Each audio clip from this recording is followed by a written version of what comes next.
आप सभी को जय मसीह की दोस्तों। प्रार्थना से पहले चलो पहले एक क्षण परमेश्वर के वचन को सुन लेते हैं। यह केवल एक वाक्य नहीं है, यह एक गहरा आमंत्रण है, एक पुकार है कि हम अपने व्यस्त जीवन से रुके, अपने मन, विचार और हृदय को उस परम सत्य की ओर मोड़ ले। आज जब हम सब कुछ पाने की दौड़ में हैं, पैसा, सम्मान, सफलता, पद, रिश्ते, क्या हमने कभी सोचा है कि कहीं हम अपने भीतर के सत्य को तो नहीं खो रहे हैं? प्रभु यीशु के वचन में लिखा है, मनुष्य के लिए क्या लाभ है यदि वह सारी दुनिया प्राप्त कर ले पर अपनी आत्मा को खो दे। इस प्रश्न में प्रभु यीशु मसीह ने हमें जगाने के लिए एक हिला देने वाला सत्य रखा है। आज का युग भ्रम से भरा है। हर ओर से एक ही आवाज सुनाई देती है, और पैसा, और कमाओ, और दिखाओ। लेकिन क्या यही जीवन का मूल उद्देश्य है? अपने हृदय से पूछिए, क्या तुम शांत हो? क्या तुम संतुष्ट हो? क्या तुम प्रभु के निकट हो? जब हम अपने जीवन में केवल इस संसार के लाभ को देखते हैं, तो हम अनजाने में अपनी आत्मा के महत्व को नजरअंदाज कर देते हैं। दुनिया के धन से हम घर खरीद सकते हैं, लेकिन शांति नहीं। गाड़ी ले सकते हैं, लेकिन मंजिल नहीं। परमेश्वर के वचन के बिना प्रार्थना केवल एक खोखला गीत बन जाती है। परमेश्वर का वचन जीवन है। इब्रानियों 4:12 में लिखा है, क्योंकि परमेश्वर का वचन जीवित और प्रभावशाली है और किसी भी दो धारी तलवार से भी तेज है। यह वचन हमें हमारे अंतरात्मा तक छेदता है। जब हम प्रार्थना करने से पहले वचन को सुनते हैं, तो हमारा मन एक भिक्षु की तरह प्रभु के चरणों में झुक जाता है। वचन बताता है, तुम कौन हो, तुम कहाँ जा रहे हो, तुम्हारा सच्चा लाभ क्या है। सच्चाई ये है कि हम केवल शरीर नहीं है, हम एक अमूल्य आत्मा है जिसे परमेश्वर ने अपने स्वरूप में रचा है। एक समय की बात है, एक व्यापारी था, नाम था रमेश। बचपन से सपना था एक बड़ा आदमी बनूंगा। दिन रात मेहनत की, नए कारोबार खड़े किए, पैसा बरस पड़ा। उसका घर, उसकी गाड़ी, उसके कपड़े, सब कुछ देखकर लोग जलते थे। पर एक रात जब वह अकेला अपने शीशे के महल जैसे घर में था, उसने खुद से पूछा, मैं इतना सब कुछ जीत गया, लेकिन मैं खुश क्यों नहीं हूं? उस रात उसने बाइबल उठाई और मत्ती 16:26 पढ़ी।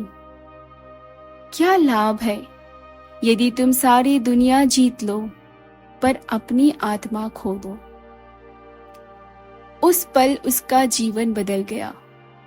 उसे समझ में आया, पैसे से केवल दुनिया जीती जा सकती है, पर आत्मा तो केवल प्रभु के चरणों में झुककर ही बचती है। प्रार्थना केवल मांगने का जरिया नहीं है, यह एक मिलन है आत्मा का परमेश्वर के साथ।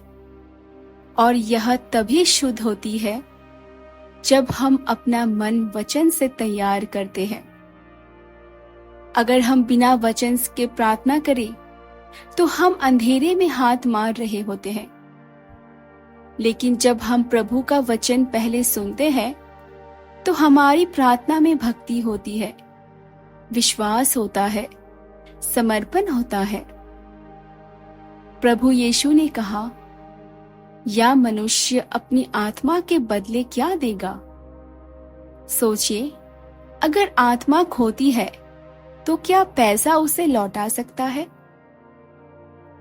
क्या दुनिया की प्रशंसा, मीडिया की स्तुति या लोगों की तालियां आत्मा को वापस ला सकती है? नहीं। आत्मा एक बार खो गई तो अनंत काल का नुकसान है।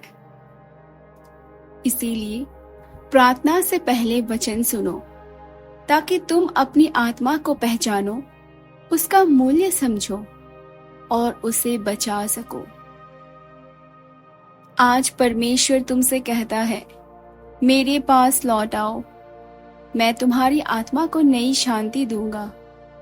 मैं तुम्हारी प्रार्थना को सुनूंगा जब तुम वचन के माध्यम से मुझे पहचानोगे। इस संसार के दौर में अपने आप को मत खो दो। तुम्हारा असली लाभ तुम्हारा रिश्ता परमेश्वर के साथ है। तुम्हारी असली जीत तुम्हारा विश्वास है। अब जब हमने वचन को सुना है, समझा है, अब हम प्रार्थना करें, लेकिन इस बार वचन हमारे दिल में है। प्रार्थना केवल शब्द नहीं, एक समर्पण है।